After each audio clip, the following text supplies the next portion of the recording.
Okay, so back again with a editing video. So this time I'm going to showcase why AI can be used to good effect in photos and why it's not always a bad thing. Obviously, some people do use it excessively and with poor results usually as well. And a lot of the time it's used to completely fake an image. But this time around, I'm going to be using it for a family shoot that I did recently, and I really like this photo, but I want to tidy up some things in it. So I want to hide the lead and also just brighten the image up and expand the image as well, because we've got a lot of open area down here. I quickly took this using a 35mm lens. Elvis, the dog here, he doesn't like to stand still for too long, so it's really hard to get moving subjects like that in a position to compose a nice photo. But I did get a few of them, and the only one where he's looking and his tail is visible clearly is this one here. So I'm going to use this, and I know that I can use things like Photoshop AI and the AI system within Lightroom, which I'm using here as well, to bring out the best of this image. So all I'm going to do is, it's the baseline image at the moment, so it is the CR2 raw capture. I'm going to color grade it. So I've got a photo up here which I took previously. So I'm going to copy the grading settings that I've got from there, Control and C on the keyboard, and copy that. And just to make sure when you are copying that you select the values that you want. By default, I tend to select all of these. Masking isn't selected by default, so I just tick that to select all the masks, because that's usually my custom vignettes and linear gradients and so on. And then we go down to the photo you want to edit, and Control and V to paste, and it'll paste it. So it's a little darker than that one just because the exposure is slightly different as well. So I'm going to increase the brightness slightly, and I'm going to go to Elvis's eyes and add a brush mask. So what I'm going to do is highlight his eyes and increase the shadows slightly, and then also the exposure. So that just brings out a little bit of detail in his eyes, and compared to when it was off, so that's with it off and that's with the masking enabled.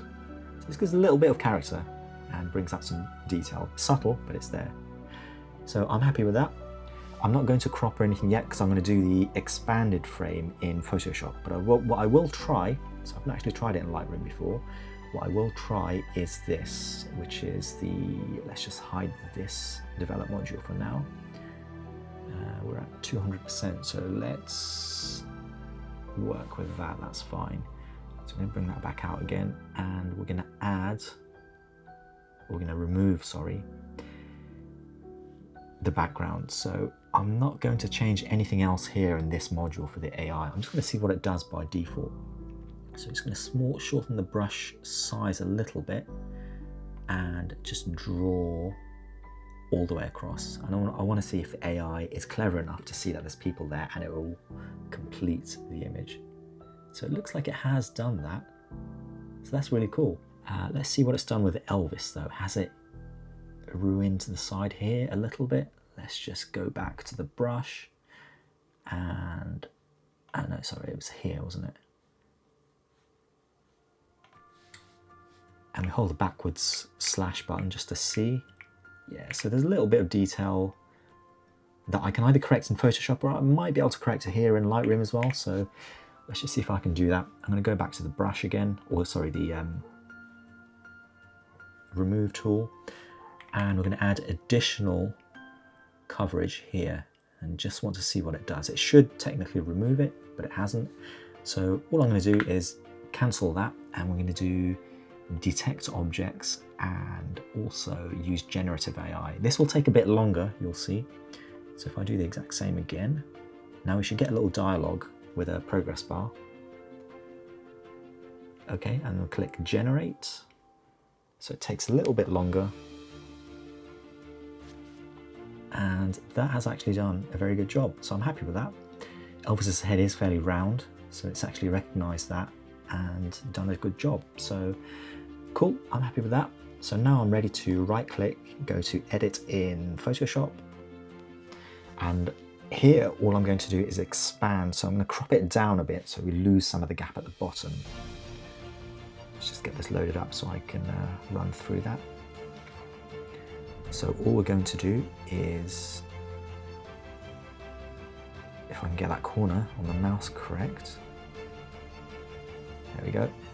So we're just going to lose some of that area down here. So I'm going to go to the crop tool first and bring that down a little bit. But we're going to also bring this up a little bit because I want more space here. So we're sticking to the rule of thirds composition. And let's see, can I do that with a crop? Is it going to let me? So we're then going to select here and then select Generative Fill. And I'm not going to give it a prompt. I'm just going to see what it does automatically. So it should get 3 options here to pick from, but it should recognize backgrounds of trees and under depth of field as well. Ironically, there's a dog barking in the background, one of the neighbors. Okay, so that's done actually a really good job. So we've got 3 choices to pick from here. So I'm going to select the middle one, see what that looks like. And then the third one. So I think I'd prefer, this one looks the most natural. So that works for me. So I'm happy with that. If I clicked generate again, it would create another set of 3. So you can end up having endless amounts of selections to pick from, but I'm more than happy with that. So I will keep that. That's very good. And if we go to our layers, we can then hide the original and see what it looks like there. So it's actually done a remarkable job. It's recognized the depth of field as well. So it's copied that across. So yeah, I'm happy to flatten that image. I use shortcut key Alt and F2, but if you don't have a shortcut set up, you can just right click a layer and flatten image and then click save. And what that will do is bring that back into Photoshop, Lightroom, sorry, and group it as well. So we've got our edited photo, we've got our original here, and our updated one. So that's basically what I tend to do with photos that I just want to improve slightly.